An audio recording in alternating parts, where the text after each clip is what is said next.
République centrafricaine, le Gabon, le Cameroun, la Guinée équatoriale et la RDC.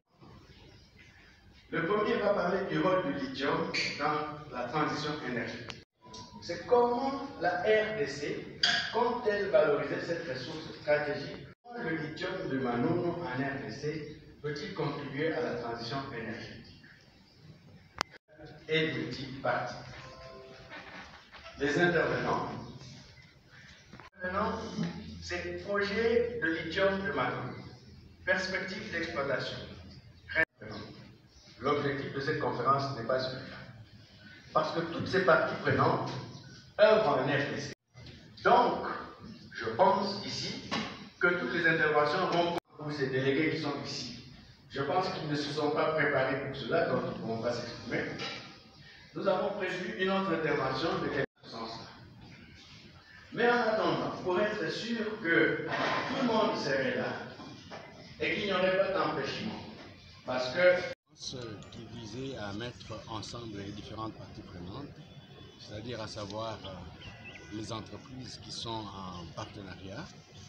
Nous avons là la Cominière, qui est l'entreprise de l'État. Nous avons AVZ, qui est son partenaire dans l'entreprise DATCOM, l'entreprise de la commune DATCOM. Mais aussi nous avons pris un expert qui a tablé sur le rôle du lithium, mais aussi l'a touché au cobalt, pour la transition énergétique. L'idée, c'était de pouvoir faire comprendre à l'opinion quelle est l'importance de ce minerai, qu'est le lithium, qui n'est pas encore exploité, mais qui est important à côté du cobalt pour la transition énergétique, c'est-à-dire la suppression des énergies fossiles, notamment les hydrocarbures, qui polluent et qui sont à la base du réchauffement de la planète, par des énergies qui sont vertes ou propres, comme celles qu'on aurait à partir des véhicules qui utilisent les batteries. Donc les véhicules électriques qui utilisent les batteries. Et donc ces batteries qui ont besoin notamment du lithium et du cobalt pour avoir une plus grande capacité de stockage de l'énergie et ne pas polluer. Maintenant, à l'issue de cette conférence, j'ai l'impression que le résultat est atteint parce que avoir les questions et les interventions, les quelques, les participants ont compris les enjeux autour de cette question d'exploitation du lithium. J'ai vu aussi que les intervenants ont été à la hauteur de leur tâche et que pour le moment, ce qui reste, c'est de pouvoir accélérer le processus pour que l'exploitation du lithium commence, pour l'intérêt de différentes parties prenantes, en commençant par les populations, le pays et les entreprises en partenariat, mais aussi au bénéfice de l'humanité et de la planète. Il y a déjà un... Je suis le président de tous les ressortissants du territoire de Manono vivant à Kinshasa. Ce qui intéresse la population de Manono ou de tout le pays, c'est de voir finalement ces lithiums, comme l'ont dit les organisateurs, servir de transition énergétique pour le monde entier. Et c'est intéressant de voir que c'est le Congo, encore notre pays, qui a les gisements le plus important au monde de ce lithium. On parle déjà des batteries, n'est-ce pas, électriques, des véhicules électriques. J'ai même vu un avion électrique voler. Mais dans notre pays, je ne sais pas où est-ce qu'on en est. Serons-nous toujours les fournisseurs des matières premières au monde entier sans que nous-mêmes nous ne puissions penser à pouvoir passer de l'énergie, n'est-ce pas, fossile à l'énergie verte ou l'énergie écologique qui va permettre justement à notre pays de ne pas subir les chocs du changement climatique. Voilà pourquoi les élus du territoire de Manono, les chefs coutumiers, mais l'Église aussi, nous a délégués pour participer à cette conférence pour dire qu'ils sont contents de la solidarité de l'ensemble de la RDC. Toutes les 26 provinces qui se sont retrouvées aujourd'hui autour de l'Église pour réfléchir, n'est-ce pas, sur une gestion intelligente, n'est-ce pas, de cette ressource qui est épuisable. On a parlé de 30 ans, 80 ans, mais un jour, cette ressource va s'épuiser. Mais est-ce que la population congolaise pourra en bénéficier? C'est vraiment l'intérêt de ce lithium. Nous ne devons pas seulement être fiers chaque fois de dire nous sommes les premiers producteurs de ceci, nous sommes les premiers qui avons, n'est-ce pas, des réserves. Le premier, mais je crois que le plus important, c'est l'impact environnemental et social, mais aussi c'est la responsabilité sociale d'entreprise. Ça signifie ceux qui sont les entreprises qui sont chargées de pouvoir exploiter, qui ne s'entendent pas, vous l'avez suivi.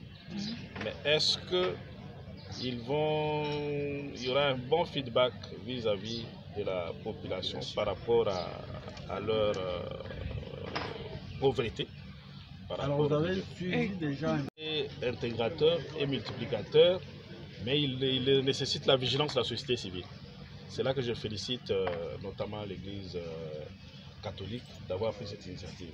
C'est un projet qui doit être suivi, surtout par la société civile, parce que l'État, c'est un fait, il va donner toutes les autorisations, il va percevoir ses taxes, mais pour vraiment que la population en bénéficie, la société civile doit rester vigilante, parce qu'il me semble qu'il y a encore beaucoup à corriger.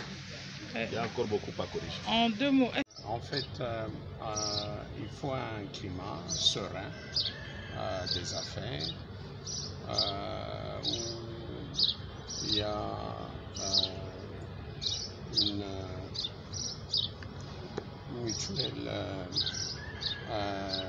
un mutuel partage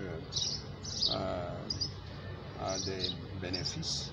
Mais le principal dans tout ça, c'est le peuple de Manono, c'est les communautés de Manono qui doivent bénéficier en fait de cette exploitation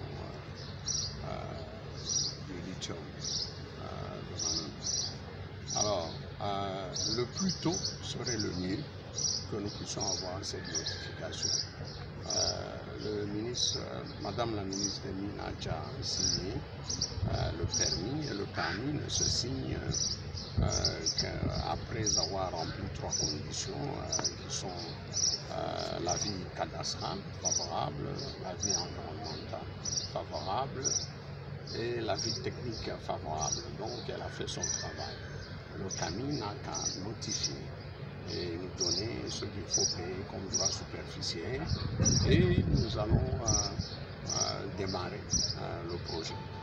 Alors, à ce stade, qui n'a rien donné, Datomir a bradé ses actes, il a vendu ça à AVZ, mais c'est AVZ qui s'engage, mais qui n'a pas le permis d'exploitation.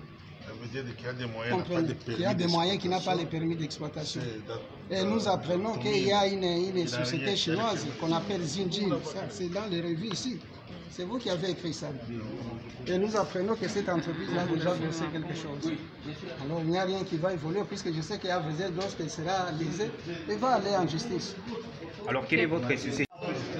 Qui doit développer ce projet-là et non pas un prédateur. Si AVZ aussi est prédateur, nous n'en voulons pas de lui.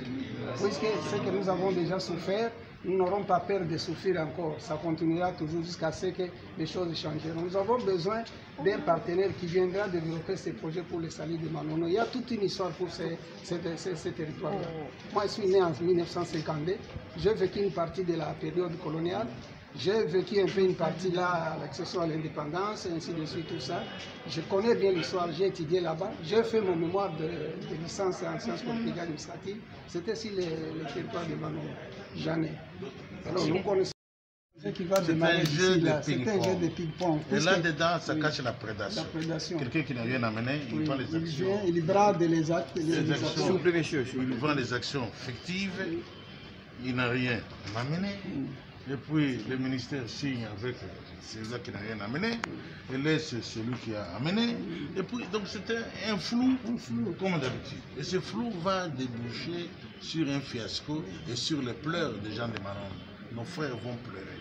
Donc nous allons aboutir encore au traité contre Léoné, et notre contrée ne sera pas développée. C'est ce qui nous inquiète ici. Même à la Gécamine, les gens viennent dire pour la Gécamine. Mais la Gécamine, elle est victime de tout ça. Hein? Vous connaissez déjà de la Gécamine qui signe des histoires. Des partenariats frauduleux. Les gens en dessous là qui tirent le ficelle. Est-ce que l'entreprise a déjà racheté?